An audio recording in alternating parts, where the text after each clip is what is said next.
ಒಂದು ಬಂದೂಕಲ್ಲ 100 ಪಿರಂಗಿನೇ ಬಂದ್ರು ಇವನ ಓಟ ತಡೆಯೋಕ್ಕಾಗಲ್ಲ. ಇದು ಚಾಲೆಂಜಿಂಗ್ ಸ್ಟಾರ್ ದರ್ಶನ್ ಅಭಿನಯದ ಕಾಟೇರ ಸಿನಿಮಾದ ಖಡಕ್ ಡೈಲಾಗ್. ಸದ್ಯ ಡೈಲಾಗ್ನಂತೆಯೇ ಕಾಟೇರ ಸಿನಿಮಾದ ಓಟ ಜೋರಾಗಿದೆ. ಈಗಲೂ ಚಿತ್ರಮಂದಿರಗಳಲ್ಲಿ ಉತ್ತಮವಾಗಿ ಪ್ರದರ್ಶನ ಕಾಣುತ್ತಿರುವ ಕಾಟೇರ ಸಿನಿಮಾವು ಮುಂದಿನ ವಾರಕ್ಕೆ 50 ದಿನಗಳನ್ನ ಪೂರೈಸಲಿದೆ. ಆದ್ರೆ ಅದಕ್ಕೂ ಮುಂಚಿತವಾಗಿಯೇ OTTಯಲ್ಲಿ ತನ್ನ ನಾಗಾಲೋಟವನ್ನ ಮುಂದುವರೆಸಿದೆ. ಹೌದು, ಫೆಬ್ರವರಿ 9ರಿಂದಲೇ ಕಾಟೇರ ಸಿನಿಮಾವು OTTಯಲ್ಲಿ ಸ್ಟ್ರೀಮಿಂಗ್ ಆರಂಭಿಸಿದೆ. ಆ ಹಿನ್ನೆಲೆಯಲ್ಲಿ ಎಲ್ಲೆಡೆ ಅಭಿಮಾನಿಗಳು ಕಾಟೇರ OTT ರಿಲೀಸ್ ಅನ್ನ ಸಂಭ್ರಮಿಸಿದ್ದಾರೆ.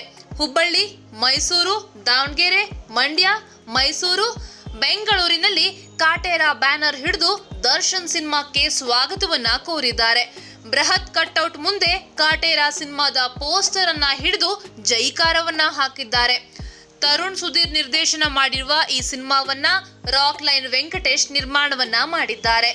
ಆರಾಧನಾ, ಶ್ರುತಿ, ಕುಮಾರ್ ಗೋವಿಂದ್, ಜಗಪತಿ ಬಾಬು, ಬಿರಾದಾರ್, ಪದ್ಮಾ ವಾಸಂತಿ ಮುಂತಾದವರು ಈ ಸಿನಿಮಾದಲ್ಲಿ ನಟಿಸಿದ್ದಾರೆ.